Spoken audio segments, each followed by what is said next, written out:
ડાયરા ને મહાદેવર કેમ છો બધા મજામાં જો કે મજામાં જ હશો? તો આજ તો સવારમાં બાય માથાકૂટ કરતી હતી બા હું કરો છો તમે? આજ મને કઈ ખબર નથી પડતી. તો બા કે છાનમુની તું તારી ચા પી લે ને ભાઈ, મારો મગજ ખાતી. બાએ ખોલ્યો તો આજ એનું કબાટમાંથી બધું જે જૂના જમાનાનું પરચુરણ હોય ને મને કે આલે કે આમાં જોતો આમાં મારા કાગળિયા કેટલા હે. નીચે ગઈ ને તા મમ્મી જોતી હતી મોબાઈલ. મેં કીધું મમ્મી હું જોશ? તો મને કે અહીંયા કે અંબાણીના લગ્ન નું બધું હમણાં બધી ભળવાઈ વાલે ને તો મમ્મી બધી જોતી હતી. મને કે લે તું જો. કીધું મમ્મી મારી આગળ જોવાનો ટાઈમ નથી. મેં કીધું મારો ઓલો શર્ટ ક્યાં પડ્યો? તો લાય એમાં મેં કીધું સિલાઈ થોડીક આગા પાછી થઈ ગઈ હતી ને થોડુંક ફિટિંગ એ કરવાનો હતો. તો મેં કીધું લાવ મશીને બેન દડ કરીને આપણે કરીને આપણો શર્ટ ફિટિંગ. કે ભાઈ મારા કપડા તો મારે ફિટિંગ હાથે જ કરવા પડે છે. મમ્મીને કહું તો મમ્મી એમ કે આ પડ્યું કર લે તારા જ થતું હોય તો.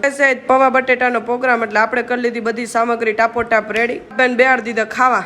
પાર્થભાઈ કહો લેજી પાર્થભાઈ ચાઈકજી કેવાક છે? મને કે હા એ કે તો મોજ પડી ગઈ ચાલુ વરસાદ. મને કે હજી કે લસણિયા બટેટા બનાવીને એક જ મજા. મેં તો જા આવો ને